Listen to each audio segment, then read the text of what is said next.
உங்கள் favourite TV ஷோக்களை இனி miss பண்ண தேவையில்லை. ZEE5 இல் முற்றிலும் இலவசமாக காணுங்கள். இங்கேயும் எப்பொழுதும். பாட்டி சாப்பிடலாமா? இவ தங்கச்சியா பிறந்த பாவத்துக்கு நீயும், பாட்டியா இருக்கிற கொடுமைக்கு நானும். அவ சமைக்கிறத நாம சாப்பிட்டுதான் ஆகணும். வேற வழியே இல்ல. என்ன ரெண்டு பேரும் ஏதோ ரகசியமா பேசிக்கிறீங்க? அத்தை அத்தை அதெல்லாம் எதுவும் இல்ல அத்தை. நான் எப்போ பிரியாணி சமைச்சாலும் என் தங்கச்சி தான் நிறைய சாப்பிடுவா. அதான் ரொம்ப ஆசையா இருக்குன்னு ஒரு மாதிரி பறந்துட்டு இருக்கா. ஆமா தானடி? ஆமாக்கா. ஐயோ இருக்கட்டும், பரவாயில்ல. இன்னைக்கு நீங்க தான் எங்க வீட்டு விருந்தாளி. நீங்க தான் நல்லா சாப்பிடணும். அக்கா, அத்தைக்கு முதல்ல வைக்கா. அவங்களுக்கும் போடு. அத்தை இன்னும் கொஞ்சம். போதும் போதும் போதும். Okay okay. சரி அப்பா. போந்தா. போதுமா?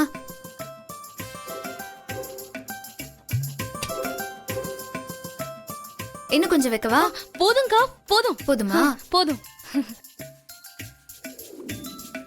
பாட்டி கையெடு. இரு இரு ஆண்டானே.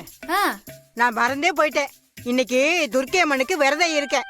உங்க அப்பாவுக்கு தங்கச்சிக்கும் கூட நான் சாயந்தரமா சாப்பிட்டுக்கிறேன். துர்க்கையில அடுத்த வாரம் கும்பிட்டேன்னா இப்ப சாப்பிட வேணாம், சாப்பிடுங்க. நான் இன்னைக்கு விரதம் இருக்கேன்.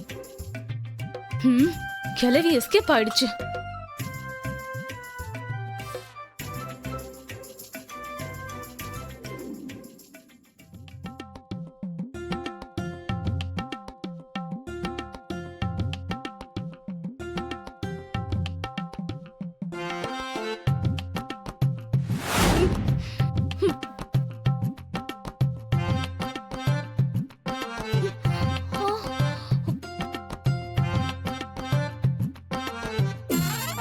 உன்னை பெத்த கொடுமைக்கு இன்னும் நான் என்னெல்லாம் கொடுமையை அனுபவிக்க போறேன்னு தெரியலையே.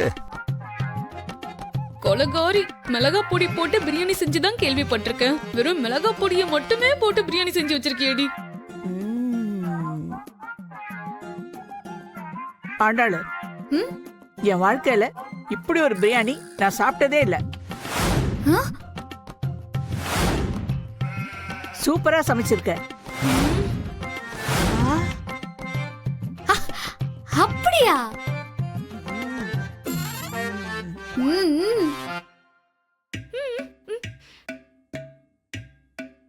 இன்னும் கொஞ்சம் வை.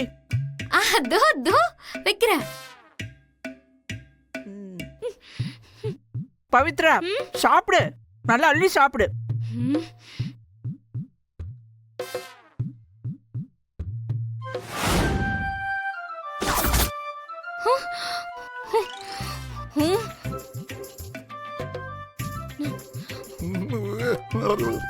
ஆண்டாளு, அப்பா தட்டுல பிரியாணி இல்ல பாரு, கொஞ்சம் வை. ஆமாக்கா, அப்பா ரொம்ப டேஸ்டா இருக்குன்னு சொல்லி சீக்கிரம் சாப்பிட்டாரு போல. இன்னும் கொஞ்சம் அள்ளி வையா. இன்னும் வை. நல்லா சாப்பிடு. இன்னும் கொஞ்சம் வை. இன்னும் கொஞ்சம் வை. சாப்பிடுங்க சம்பந்தி, சாப்பிடு சாப்பிடு. பா சாப்பிடுங்கப்பா, சூப்பரா இருக்குல்ல.